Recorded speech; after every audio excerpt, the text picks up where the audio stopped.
गोस्वामी महाराज जी के अभय चरणों में असंख्य कोटि दंडवत प्रणाम करते हुए उनके हेतु कृपा की प्रार्थना करते हैं। तत्पश्चात भक्तिदांत स्वामी श्रील प्रभुपाद आचार्य की श्री परम गुरुदेव भक्ति प्रज्ञान केशव गोस्वामी महाराज, जगत गुरु भक्ति सिद्धांत ठाकुर श्रील प्रभुपाद, समस्त रूपानुग गुरुवर्ग उनके चरणों में कोटि कोटि प्रणाम करते हुए उनके हेतु कृपा की प्रार्थना करते हैं।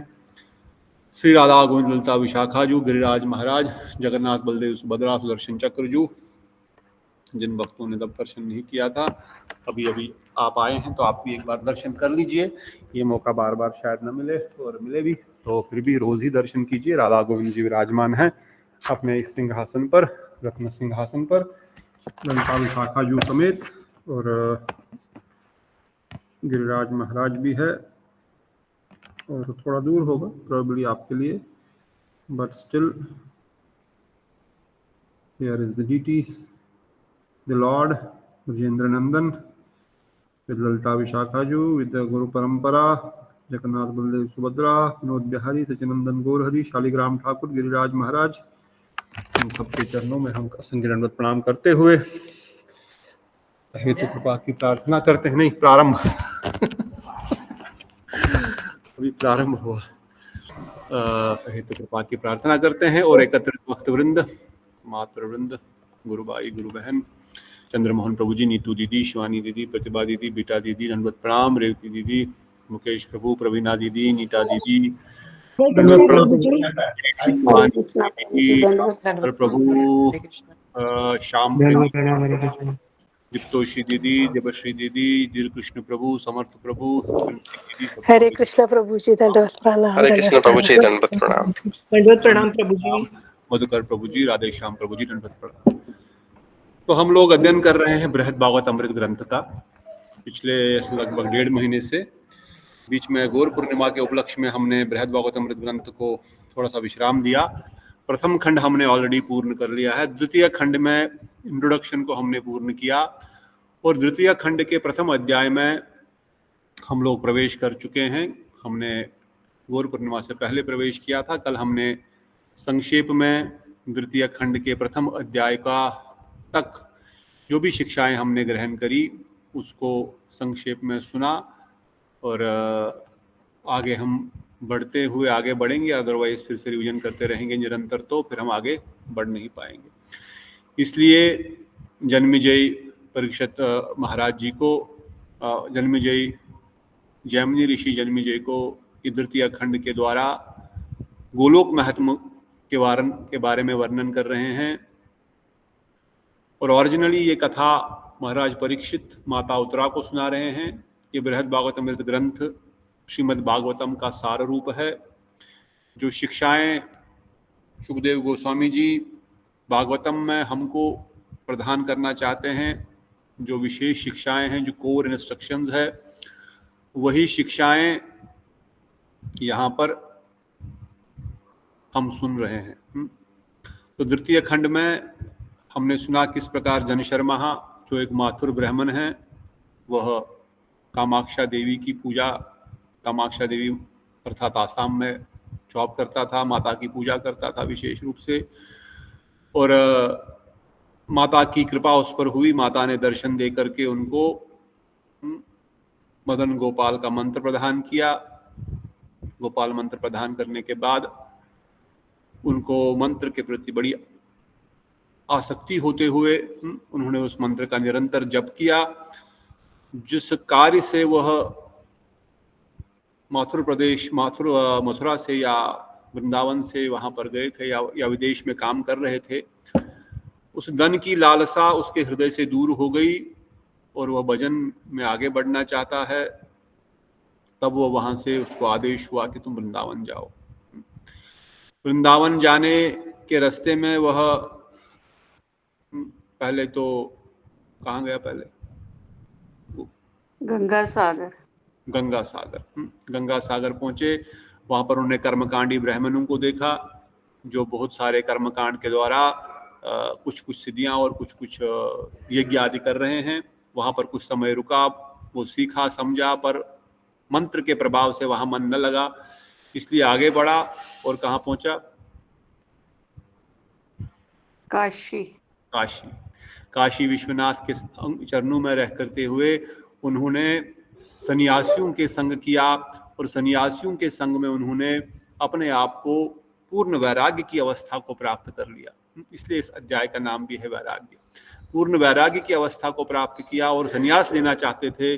तब शंकर भगवान फिर से उनको दर्शन दे करके बोल रहे हैं, दोनों माता पार्वती शंकर भगवान, कि तुम संन्यास मत लो, तुम यहाँ से निकलो और जो हमने बोला मथुरा की ओर प्रस्थान करो।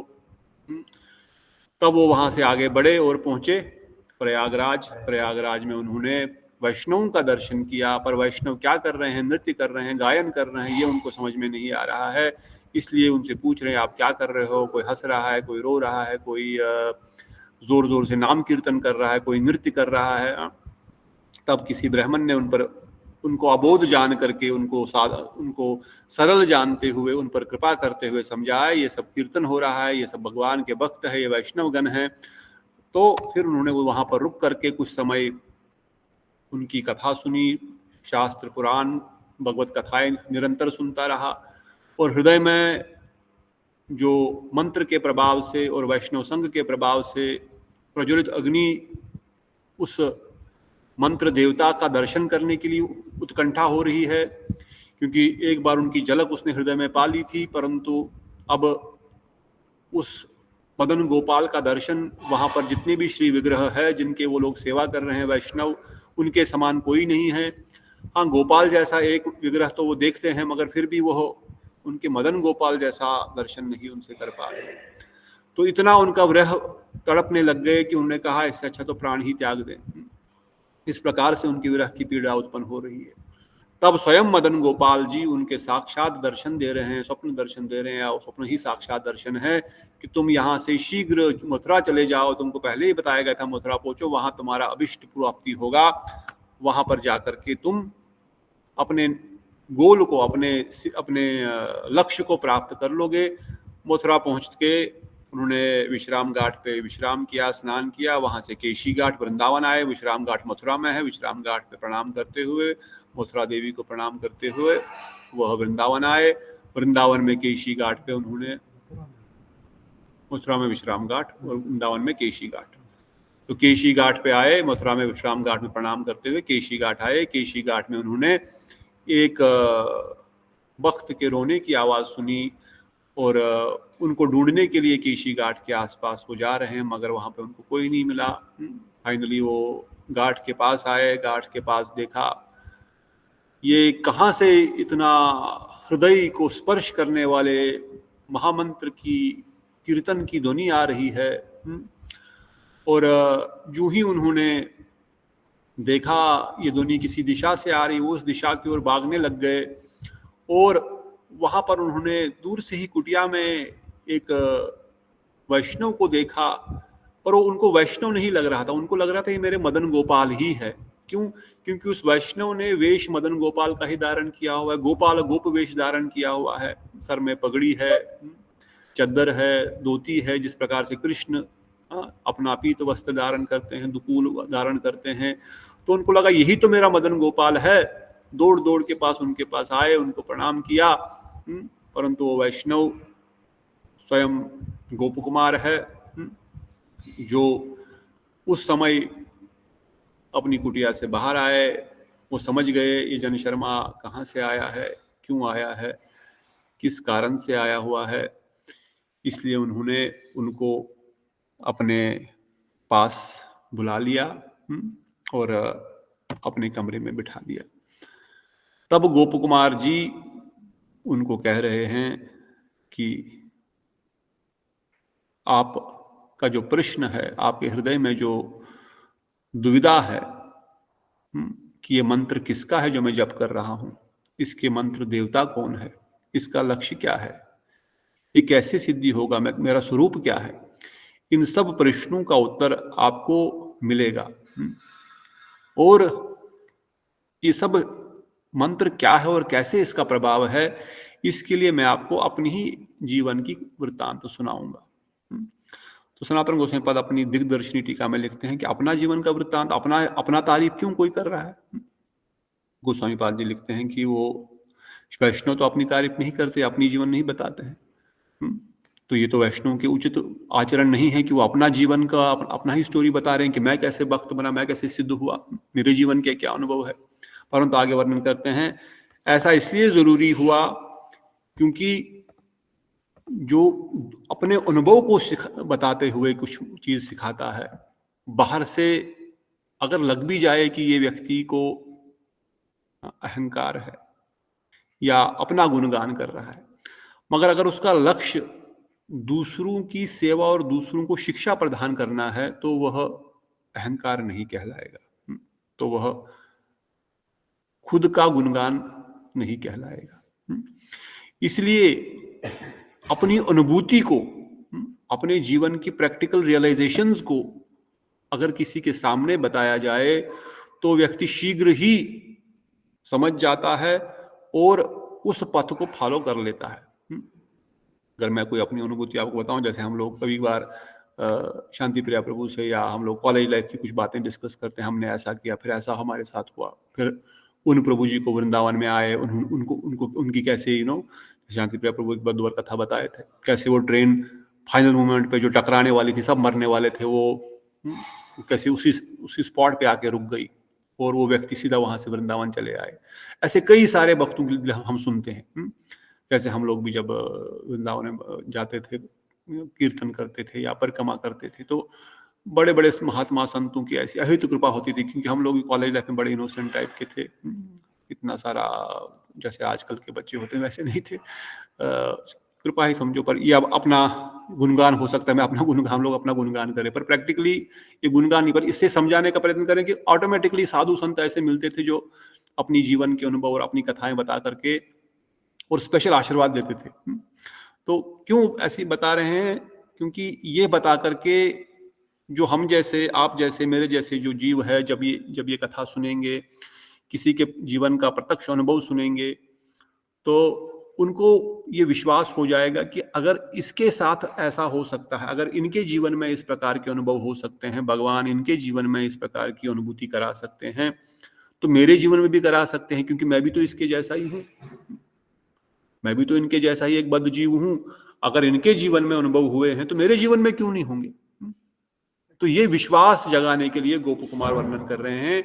इस प्रकार निश्चय करके महानुभाव गोप कुमार उस ब्राह्मण को मनोयोग्य आकर्षण कर अपने द्वारा अनुभव किया गया वृतांत इस प्रकार कहने लगे, जैसे पुराण के वक्ता श्रुति पुराणों का वर्णन करते हैं। उन्होंने अपने जीवन का वर्णन करना उस प्रकार से प्रारंभ किया जिस प्रकार से कोई व्यक्ति वेद पुराणों को वर्णन करता है, क्योंकि उनका जीवन ही एक पुराण है, उनका जीवन ही भगवत धाम जाने का रास्ता है और विधि भी है।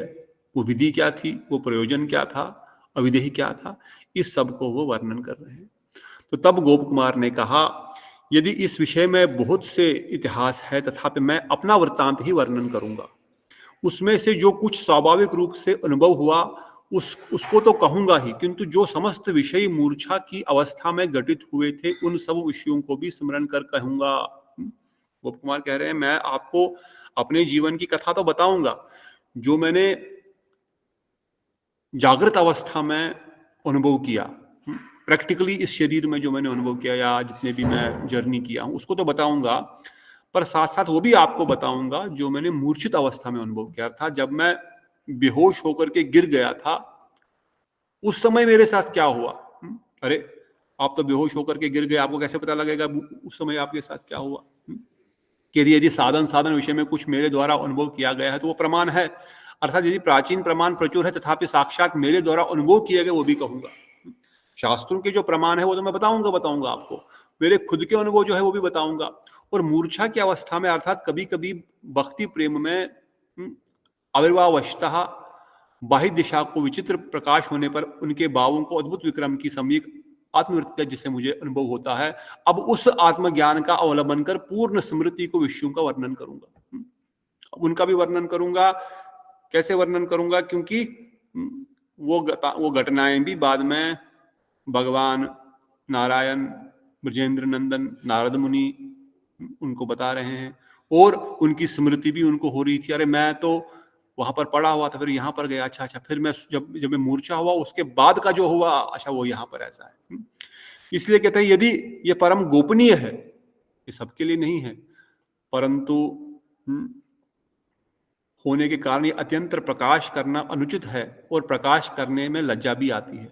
ये सबको बताना अनुचित भी है और इसको बोलने में शर्म भी आती है। तथापि ब्राह्मण के हित के लिए इस कथा को कहने का संगत होगा।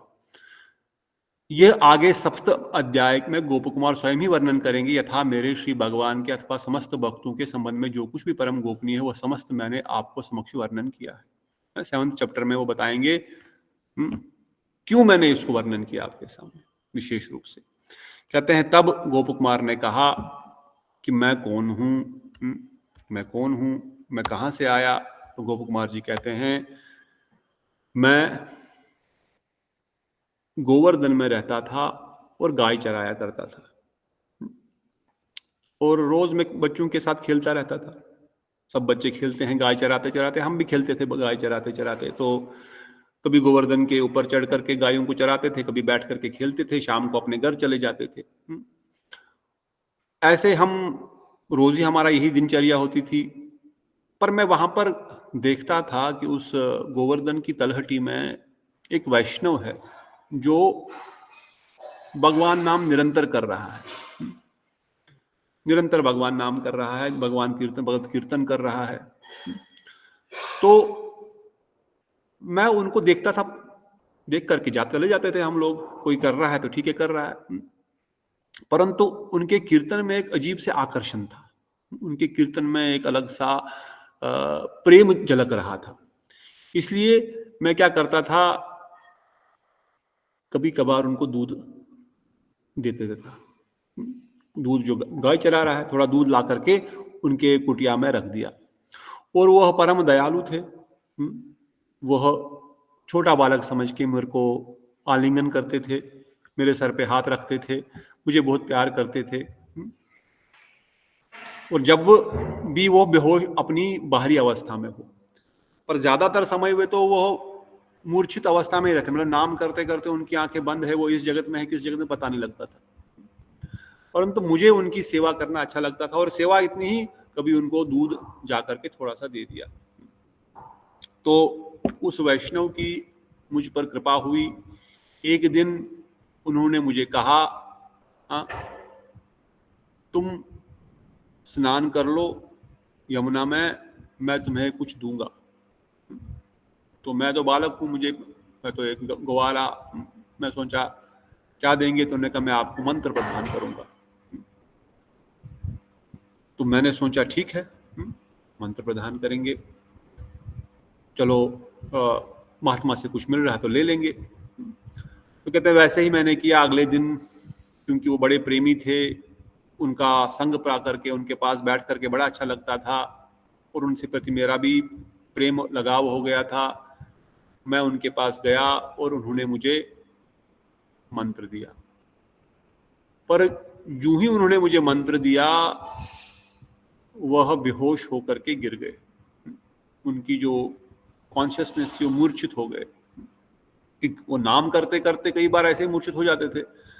मैं दूध कभी उनके बाहर रख देता था कुटिया के, और कभी उनसे मिल लेता था। परंतु जब मंत्र मुझे दे रहे, मंत्र उच्चारण करते करते ही वो मूर्छित हो गए। और जब वो वापस मूर्छा से अपनी अवस्था में आ गए, वह उठ करके वहां से चले गए। अब तो पहले तो गोप कुमार थोड़ी देर वेट किया, वहां पर है नहीं, तो वो भी यहाँ वहां गया होगा। परंतु जो ही उनको वापस कॉन्शियसनेस आई, वो वहां से उठ करके चले गए। कौन चला गया? ये जो ब्राह्मण था, ये जो वैष्णव थे गिरिराज की तलहटी में, जिन्होंने उनको मंत्र दिया, दीक्षा दिया, दीक्षा मंत्र दिया। तो कहते हैं गोप कुमार, अब मुझे पता नहीं है ये मंत्र का लक्ष्य क्या है, इस मंत्र को कब जप करना है, कैसे जप करना है। बस मंत्र दिया, मंत्र देते देते ही वो मूर्छित हो गए, बेहोश होकर के गिर गए।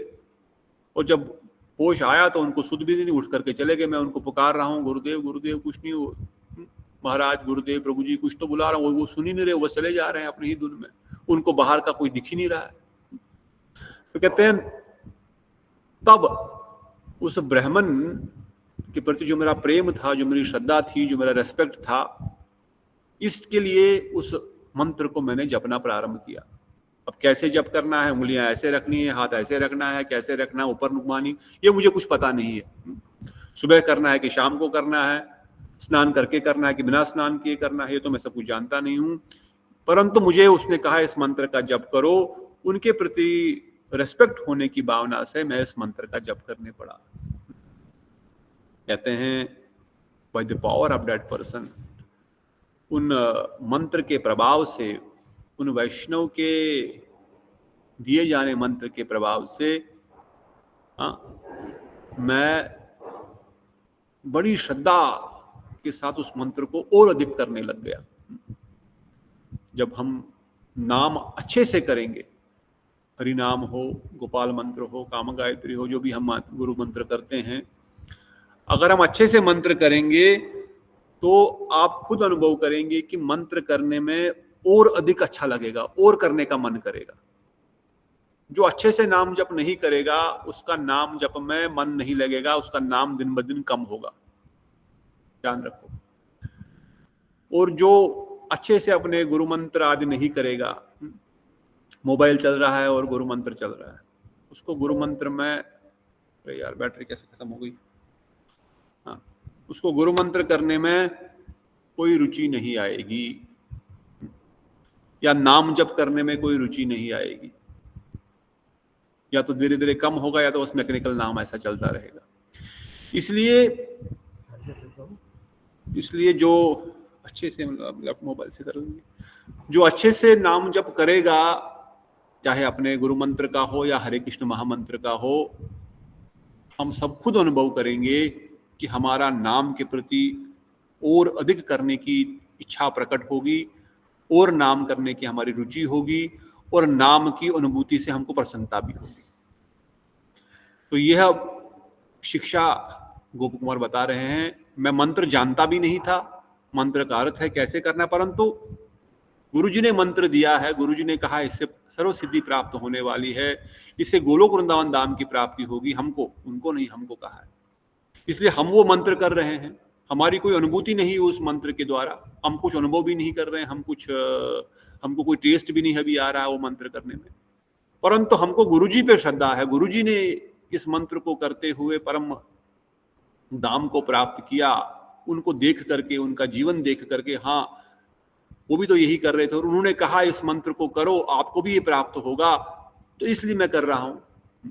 तो इस भावना से भी, इसी दृढ़ श्रद्धा के साथ गुरुजी की प्रसन्नता के लिए भी अगर कोई मंत्र आदि जब करते हैं, तो अवश्य ही मंत्र के प्रति आकर्षण बढ़ेगा, नाम के प्रति आकर्षण बढ़ेगा, नाम की अनुभूति होना शुरू करेगा। कहते thinking of his words I will give everything, I became happy and kept chanting.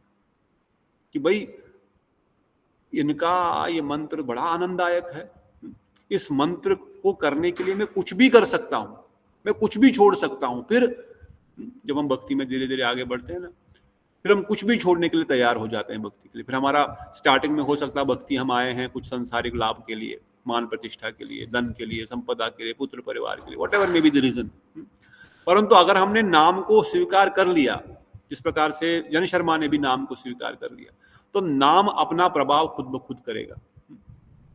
भजन, हरि कथा, हरि कीर्तन, सेवा, ये अपना सिस्टम ऑटोमेटिक चलाना प्रारंभ करेगा, और हमारे हृदय से हमारे अनर्थों को नष्ट प्रायेषु अभद्रेषु, हमारे प्रायः अभद्रों को नष्ट कर देगा, और हमारी दृढ़ श्रद्धा नाम में हो जाएगी, मंत्र में हो जाएगी, और अनुभूति होना प्रारंभ होएगा। क्या अनुभूति प्रारंभ होना होएगा? कि मैं कुछ भी छोड़ सकता हूं संसार में, मगर मैं भक्ति को कभी नहीं छोड़ूंगा।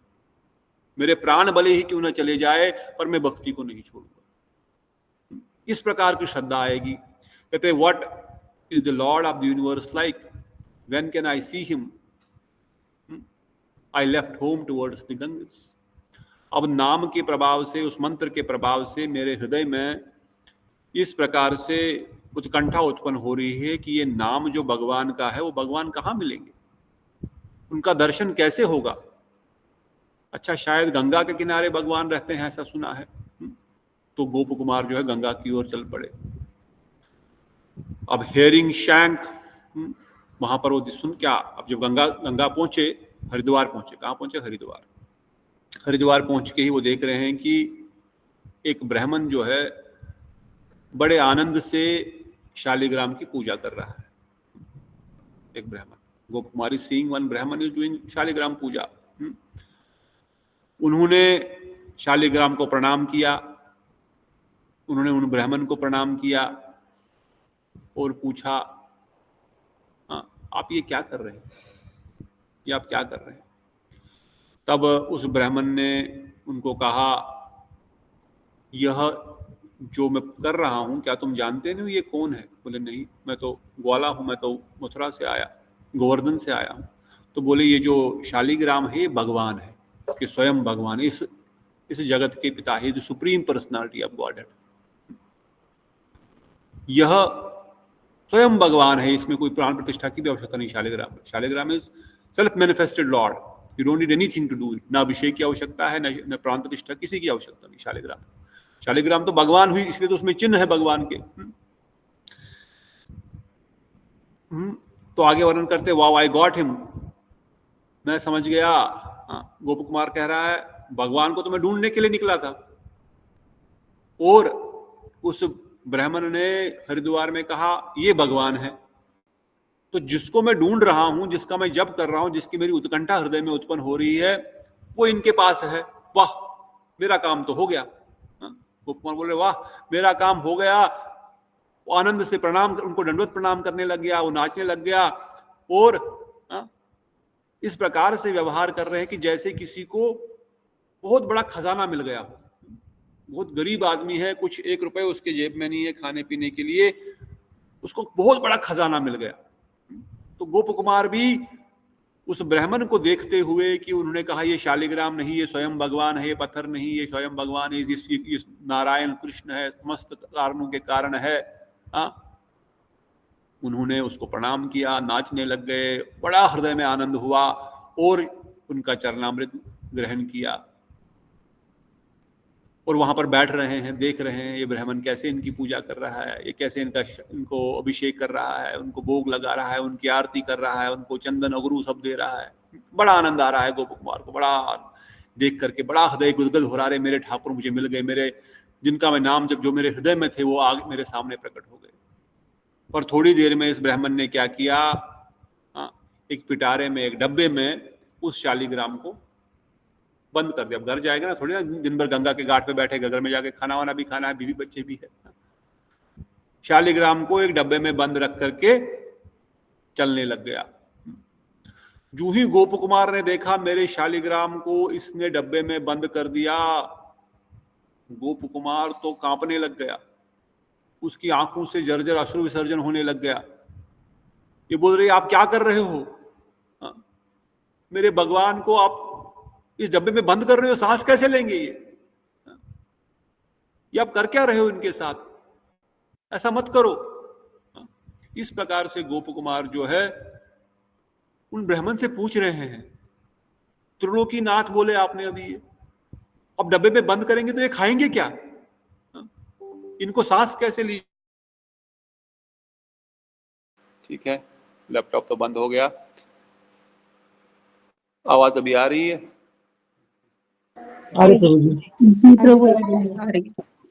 ठीक। तो गोप कुमार कह रहे हैं, ये आप खाएंगे क्या? ये आप कैसे सांस लेंगे? कैसे मैं इनका दर्शन करूंगा? ये मुझसे सहा नहीं जा रहा है। ब्राह्मण उनको बोल रहा है, नहीं ऐसे इनकी पूजा होती है, इनकी पूजा होगी, स्नान हो गया, भोग लग गया, अभी इसके अंदर ही रहेंगे। तो गोप कुमार तो समझ में नहीं आ रहा, वो तो हृदय का सरल आदमी है, वो तो भगवान को साक्षात मानते हैं, और वह वहीं पर लोटपोट हो जाते हैं, बोलते नहीं, यह मेरे हृदय को शांति नहीं प्रदान कर रहा है। तब गोप कुमार जो है वहां से आगे बढ़ना चाहते हैं, क्योंकि वो वहां पर इस घटना को देखते हुए थोड़े से दुखी हो गए अभी। तो थोड़ा सा हम इसको पढ़ेंगे, अगर किसी के पास ओपन है Then we will try to read few shlokas for today, and then we will stop in another 10 minutes. Whatever we discussed so far, the first travel of Gop Kumar to Haridwar. अब हरिद्वार से वो आगे साउथ की ओर आएंगे, पद्मनाभ स्वामी जगन्नाथपुरी को जाएंगे. So let us here. अगर शिवानी जी या किसी के पास भी बुक ओपन है खंड 2 का. मेरा तो लैपटॉप बंद हो गया. Anyone has the book open, please share and let us read few text. कौन से श्लोक जब पेज से पढ़ना है प्रभु जी? श्लोक संख्या 140 पे आप जाओ, पहले शेयर करो. लेट अस सी क्या बोल रहे हैं वहां पर. 110 से तो हमने आज का टॉपिक प्रारंभ किया. Let us go to 140 and see what is there. I don't remember but let us see. पढ़ो जरा एक आध श्लोक क्या लिखा है.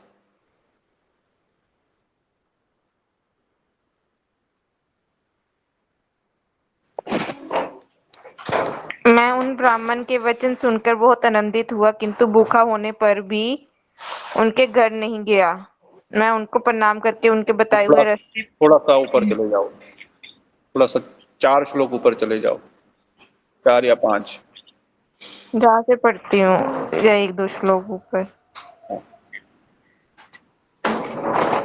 तो इसका फल क्या है? ये तो बहुत आगे आ गए. मैं एकांत में पढ़ने लगा. तदंतर मन विचार होने लगा.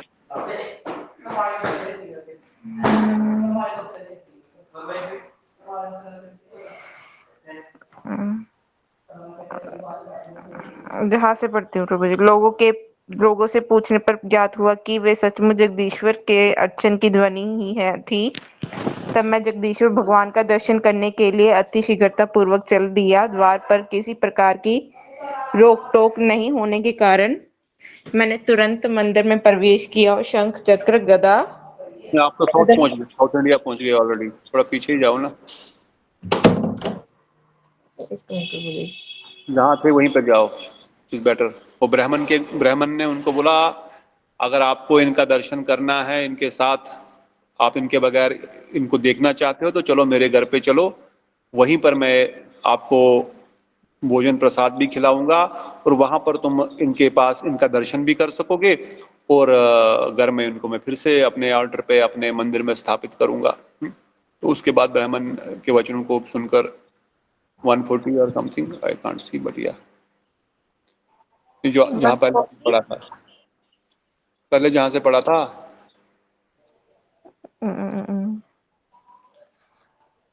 हम बालक होने के कारण कौतूहल सदा उनके दर्शन किया करते. वो बालक जानकर हम लोगों को भक्ति सहित नमस्कार करते थे.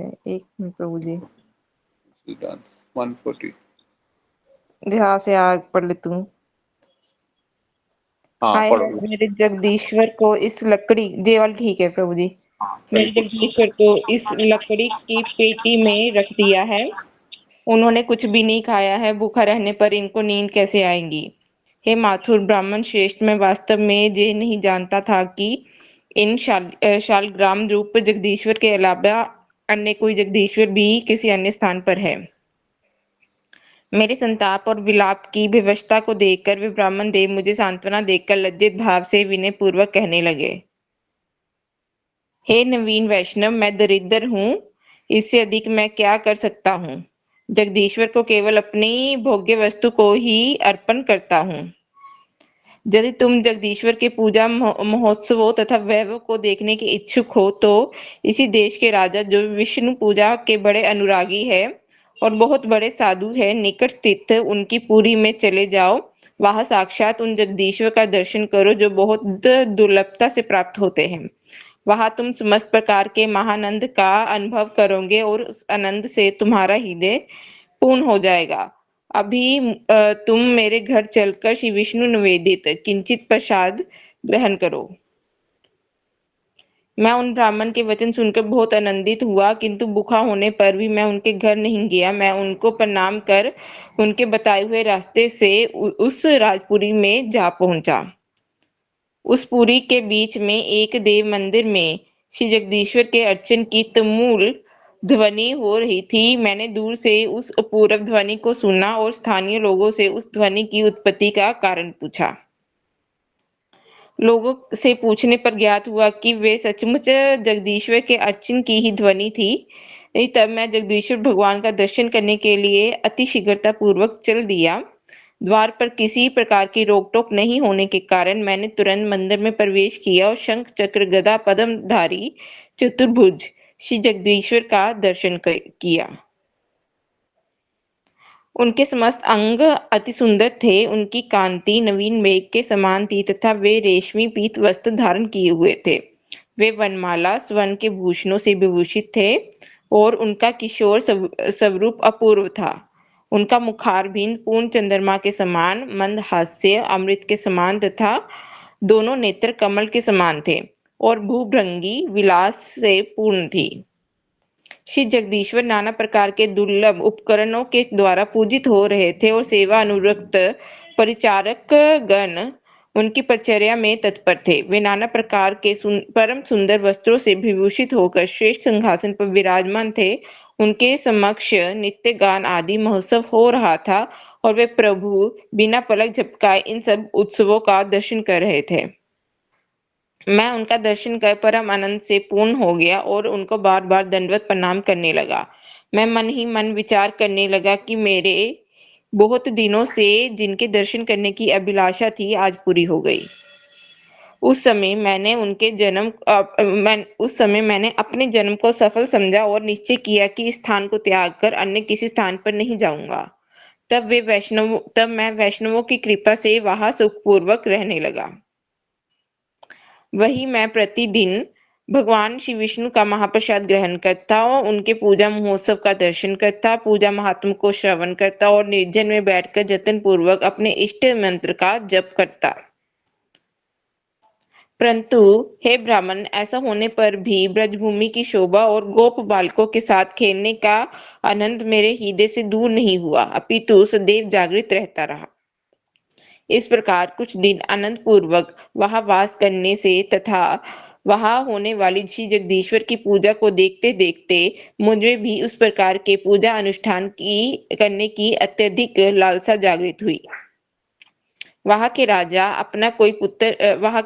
का अपना कोई पुत्र नहीं था। विदेशी अन्य किसी स्थान से आए हुए होने पर भी मेरी सुशीलता इत्यादि गुणों को देखकर मुझसे प्रीति करता था।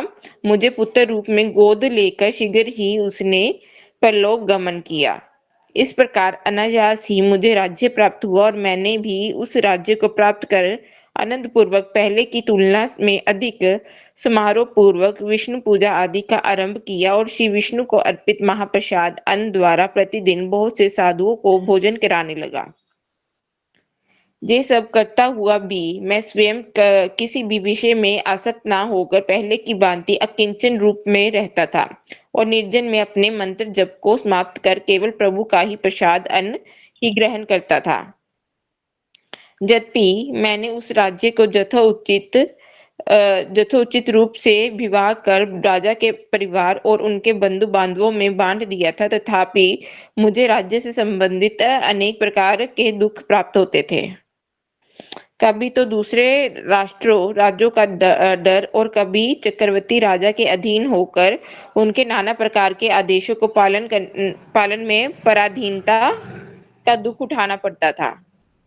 मुझे उस देव मंदिर की सेवा में ये देखकर दुख अनुभव होने लगा कि श्री जगदीश्वर भगवान के नैवेद्य अन्न को यदि कोई छू देता अथवा मंदिर के बाहर ले जाता तो कोई सज्जन व्यक्ति अपवित्र होने के संदेह से उसको ग्रहण नहीं करते थे।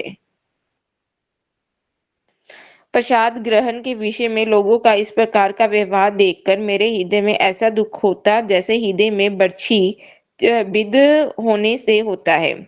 यद्यपि मुझे ऐसे अनेक कारणों से राज्य के प्रति तीव्र वैराग्य हो गया था, तथापि मैं उन प्रभु को जिनके दर्शन की मेरी चिरकालीन अभिलाषा थी साक्षात पाकर छोड़ने में असमर्थ हो जाता था।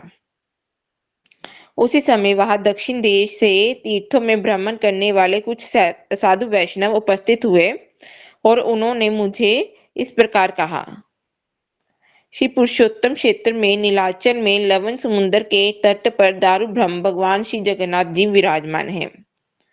वे बड़े विभूतिशाली हैं और स्वयं ही उत्कल राज्य का पालन करते हैं। वे सेवक वत्सल होने के कारण अपनी महिमा का स्वयं प्रकाश कर सदा अपने सेवकों पर कृपा करते हैं।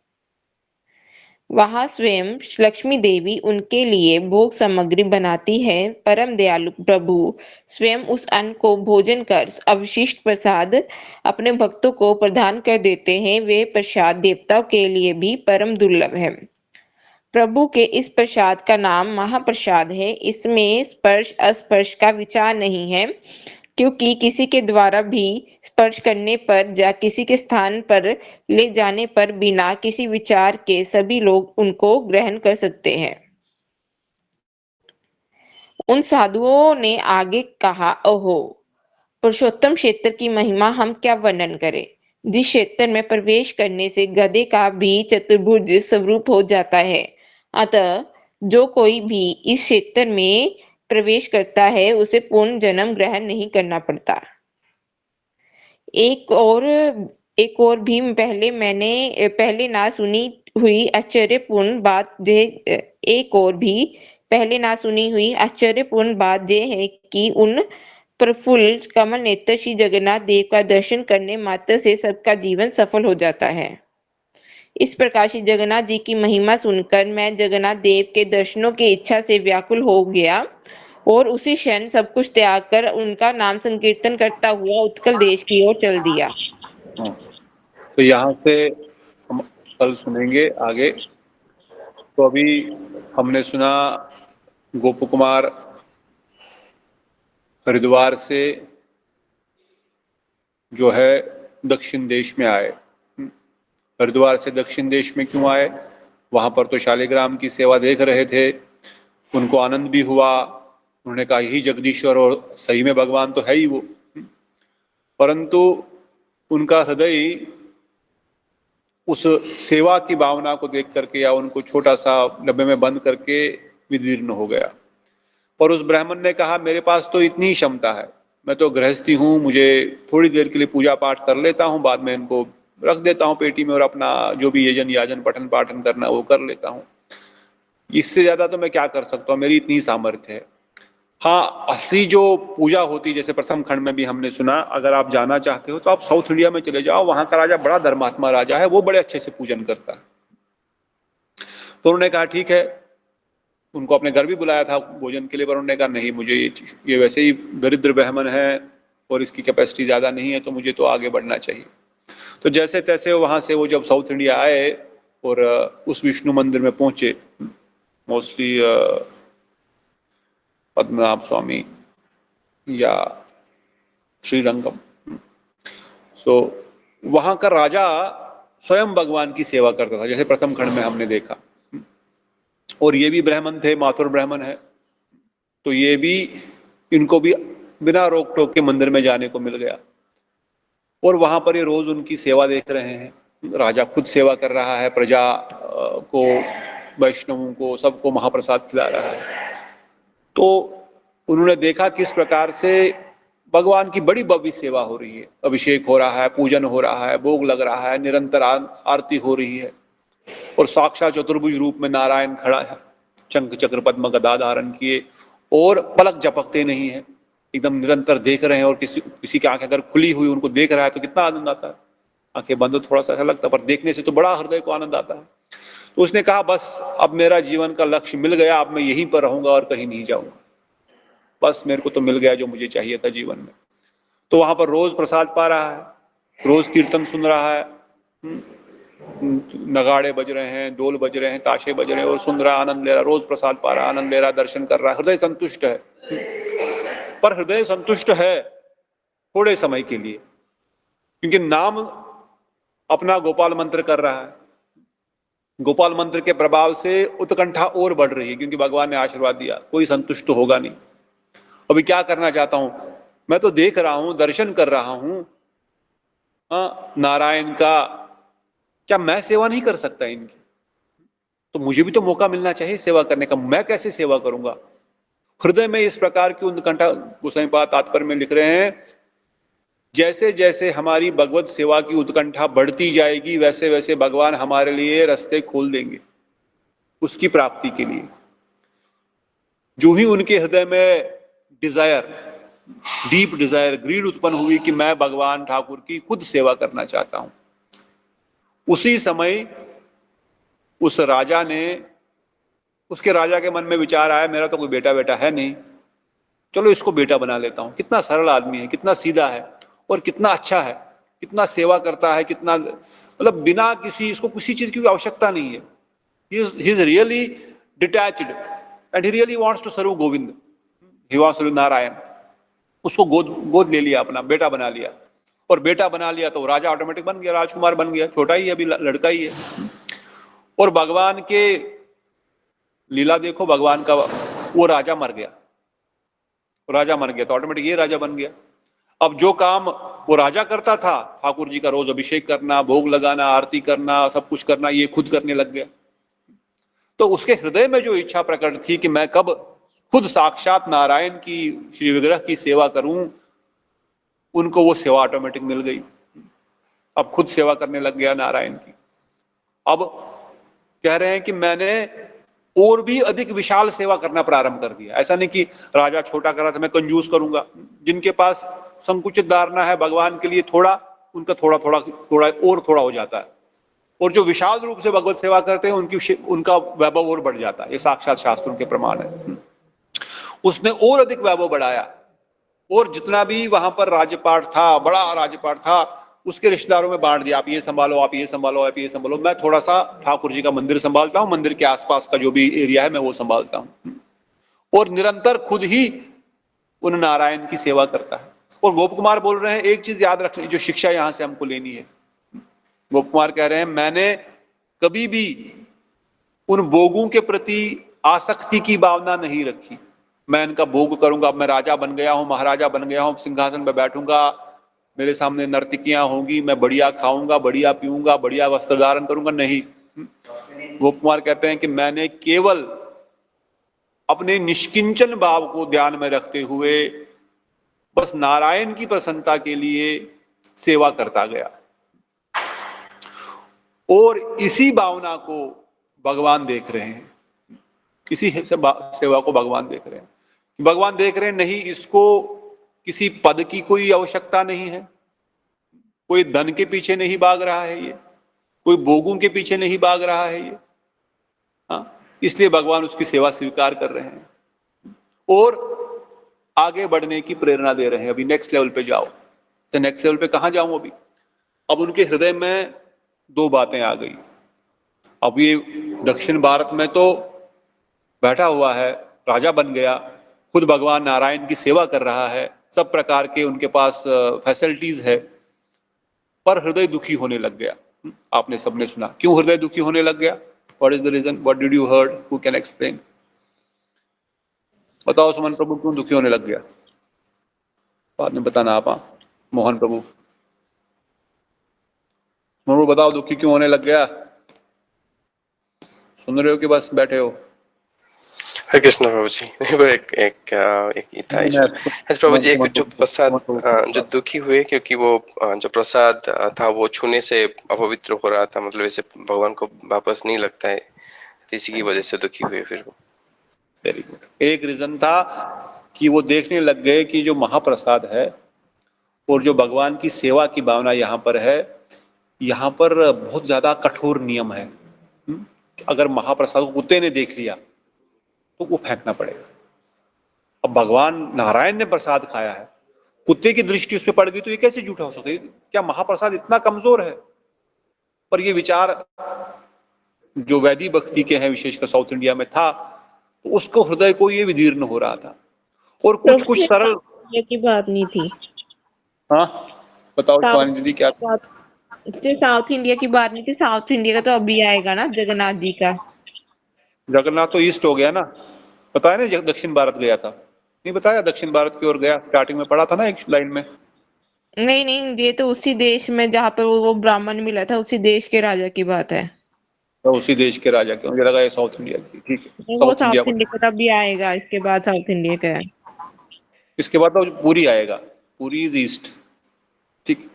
If I am not 100% wrong, तो दक्षिण भारत नहीं लेंगे फिलहाल इसको, पर ये जो जगह है, जो भी राज्य है, दक्षिण है या नॉर्थ है, पहले तो वो गंगा किनारे गया, गंगा किनारा was Haridwar mostly in the तात्पर्य, और जहाँ तक मुझे जान है वो दक्षिण की ओर आया, मगर अगर शिवानी दीदी बोल रहे दक्षिण नहीं आया, तो समझो वो उसी राज्य में है फिलहाल। Will see tomorrow again where he went from there, उसी राज्य में, और वो राज्य कहाँ पर है, may be south east whatever, but the point here is, अभी वह उस राज्य में दो कारण से नहीं रह रहा। एक तो मोहन प्रभु ने बताया पहला कारण कि वह प्रसाद के प्रति दोष की भावना आ गई, कि प्रसाद झूठा हो गया, कुत्ते ने देख लिया, किसी अछूत ने छू लिया।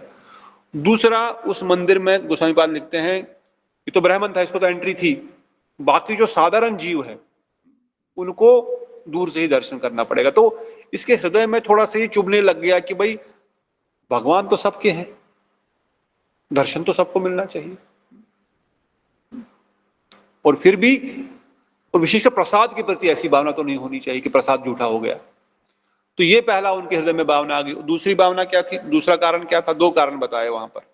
What is the second reason, who can tell? प्रसाद तो एक हो गया, दूसरा कारण, हाँ वो तो that is related. What was the second reason, who can tell? Pushpa दीदी, चंद्रमोहन प्रभु जी, देवर्षि दीदी, मंजरी दीदी, दूसरा क्या? प्रभु जी मैंने अभी सुना है, पर स्क्रीन में दिख रहा है कि राजाओं का डर, दीदी ठीक ने है, हाईलाइट किया हुआ है, क्योंकि मैंने अभी ज्वाइन की है। अच्छा आप लेट आए आज, कोई बात नहीं। दूसरा था, बताइए, who can tell, explain little bit more. ये दीदी ने जो स्क्रीन शेयर की है उसमें तो यही लिखा है, कभी तो दूसरे हाँ। राष्ट्रों राजाओं का डर, और कभी चक्रवर्ती राजा के अधीन होकर नाना प्रकार के आदेशों के पालन में पराधीनता का दुख उठाना पड़ता था। तो सेकंड रीजन इज कि राज्य काज में बहुत टाइम वेस्ट हो रहा है। भजन तो कर रहा हूं, मगर अगर मैं राजा हूं तो ड्यूटी भी तो राजा की निभानी पड़ेगी ना, प्रजा को तो संभालना पड़ेगा ना, काम तो करना पड़ेगा ना, कर तो कलेक्ट करना पड़ेगा। जैसे हम लोग गृहस्थी लोग हैं, हम भी चाहते हैं कि हम भजन ही करें 24 घंटे, मगर जॉब भी करना पड़ता है। अरे भाई क्यों करनी है, इतनी श्रद्धा अभी है नहीं कि भगवान हमारा रखेंगे ध्यान, वो दृढ़ श्रद्धा नहीं है, but whatever may be the reason, but because of that conditions we are not able to focus 100% on भजन साधन। तो ये गोपू कुमार कह रहे हैं इस कारण से कि मुझे ये राज्य पाठ पूरा संभालना पड़ रहा है, इसमें टाइम लग रहा है, कभी कोई ना कोई प्रॉब्लम, कभी किसी प्रजा, अब राजा है तो you can imagine how many problems will be there, और how many responsibilities are there. Although उसने बहुत सारा डिवाइड कर दिया था, मगर जो उसके एरिया में था, उसके अंडर था, उसका तो ध्यान रखना पड़ेगा, समय तो वहां जाएगा। एक तो ये, दूसरा उससे बड़ा राजा जो है, चक्रवर्ती सम्राट जो है, वो बोलेगा सब लोगों को, अपनी आर्मी सबको मेरे पास भेजो, मुझे ये सब चीजें चाहिए, मेरे लिए इतना कर भेज दो। चक्रवर्ती मतलब उस पूरे एरिया का, पूरे भारतवर्ष का समझो, या पूरी दुनिया, या पूरा भारत, जो पूरा whole world was Bharatvarsh at that point of time. वो जो मेन चक्रवर्ती सम्राट होंगे, whoever it may be that time, Amrish, Yudhishthir, whoever, just an example I am telling, तो उनके अनुगत्य में तो काम करना पड़ेगा। वो बोलेंगे इतना 1000 स्वर्ण मुद्राएं मेरे पास चाहिए, तो स्वर्ण मुद्राएं इकट्ठा करने के लिए वो कर इकट्ठा करना पड़ेगा, वो कर इकट्ठा करने के लिए पहले उसके लिए एफर्ट्स लगाने पड़ेंगे, फिर वो कुछ बोलेंगे पूरी सेना को तैयार करके मेरे पास भेजो, और सेना को तैयार करना पड़ेगा। तो अब गोप कुमार बोल रहा है इसमें तो मेरा टाइम बर्बाद हो रहा है, I am wasting time unnecessarily on the activities which I am not ready to do। और दूसरा, जो प्रसाद के प्रति उनकी भावना आई थी, वो तो आ ही गई थी कि भाई ये प्रसाद ये यहाँ पर झूठा हो गया। और तब क्या हुआ, what was next thing, what happened, कौन बता सकता है इसमें? इसके बाद कुछ ब्राह्मण वहां पर आए और उन्होंने जगन्नाथपुरी का गुणगान करना प्रारंभ किया।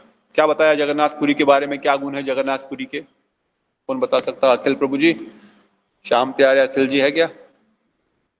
जी प्रभु जी, उन्होंने बताया कि तो ये जगन्नाथपुरी पुरुषोत्तम क्षेत्र है, जो भी एक बार उधर कोई जाएगा उसको जन्म नहीं मतलब वो जन्म मृत्यु में नहीं आएगा, इतना ही। वेरी, एक चीज ये बोला, और क्या बोले?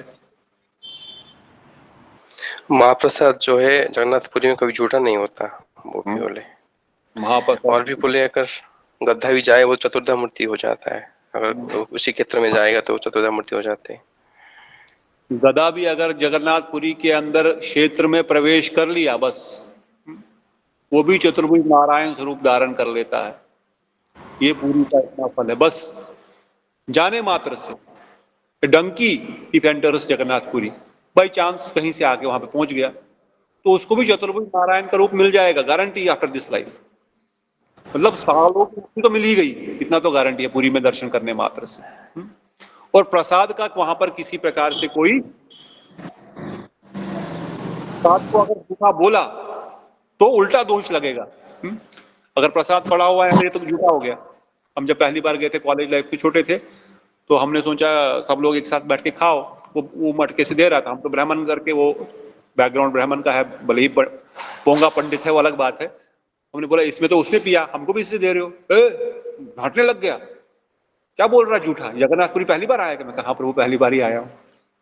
तो उसी मटके से जो जगन्नाथ जी का वो है ना लस्सी जैसा, क्या बोलते हैं उसको, मोहन प्रभु जी जो होता है वो टंकतुरानी बोलते हैं, कलकतरानी, टंकतुरानी बोलते हैं उसको, जो जो जो जो जो बच जाता है, जो चावल जो महाप्रसाद बच जाता है, और जो भी पेज होता है, मतलब जो पानी निकालते हैं जो चावल से, उसी में। या बहुत टेस्टी और बहुत जगन्नाथ जी का प्रसाद तो टेस्टी, उसमें क्या है ना, जगन्नाथ प्रसाद को तो मैं I mean there is no question to even, we can not even glorify, we can not even say, but that was first experience.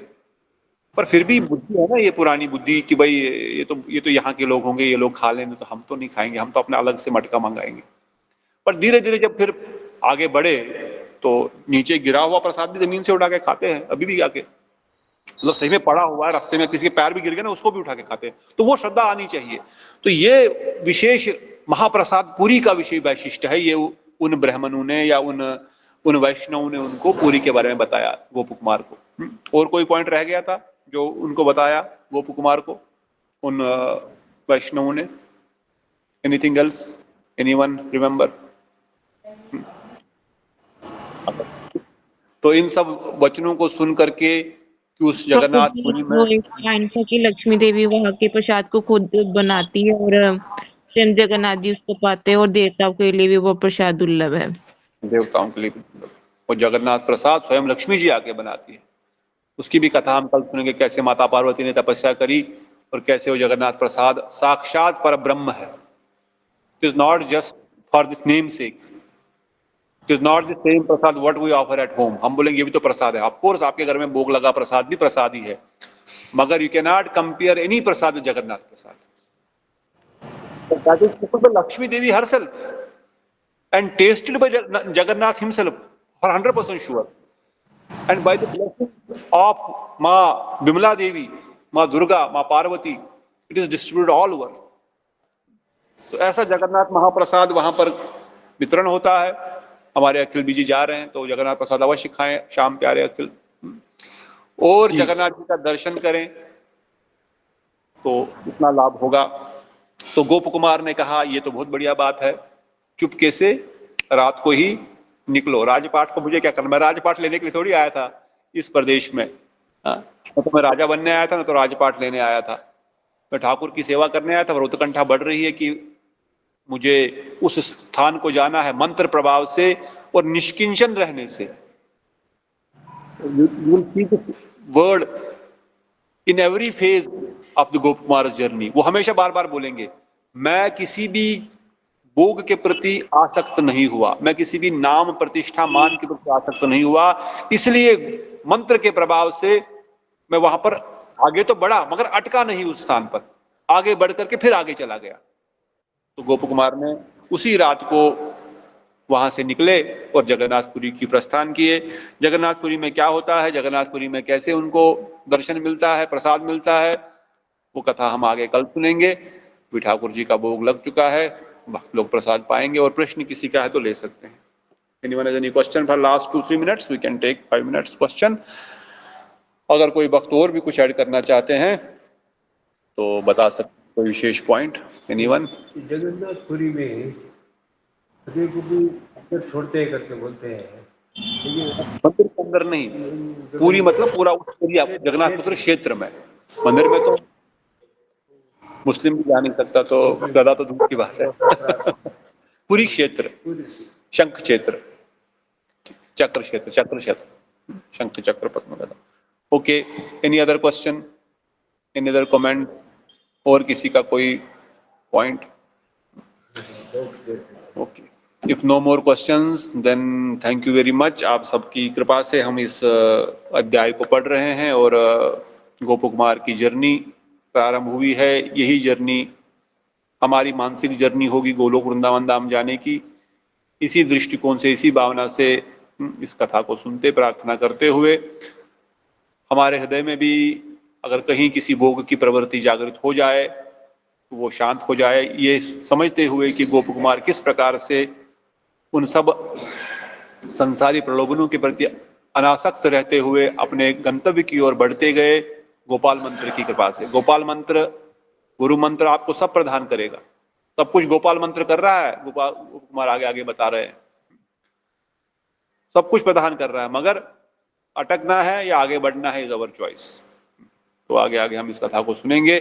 आप सब भक्तों का बहुत बहुत धन्यवाद। बोलो सचिनंदन गौर हरि की जय, श्री सनातन गोस्वामी पाद की जय, श्री भागवत अमृत ग्रंथ की जय, राधा गोविंद मदन ठाकुर जी की जय, गिरिराज महाराज की जय, राधा रानी रघुरानी महारानी रानी श्रीमती राधा ठाकुरानी की जय, अनंत अनंत कोटि जय गौर। हरि हरि बोल। हरि हरि बोल, हरे कृष्ण कृष्ण प्रभु जी हरि धन्यवाद। हरि बोल, हरे कृष्ण दंडवत हरे कृष्ण प्रभु जी, दंडवत प्रणाम। श्याम प्यारे अतुल जी, प्रतिभा दीदी, नीतू दीदी, देवभूषी माता जी दंडवत प्रणाम, रेवती माता जी दंडवत प्रणाम, सुमन प्रभु दंडवत प्रणाम, दंडवत प्रणाम, श्रिया दीदी दंडवत प्रणाम, दीक्षा दीदी दंडवत प्रणाम, and Mohan Prabhu and Princy दीदी दंडवत प्रणाम, नीता दीदी, नीतू दीदी, धन्यवाद सबको प्रणाम प्रभु जी। दंडवत प्रणाम। दंडवत प्रणाम प्रभु जी, हरे कृष्ण, हरि बोल। दंडवत प्रणाम माता जी, दंडवत। दंडवत प्रणाम प्रभु जी, हरि बोल। हरि बोल।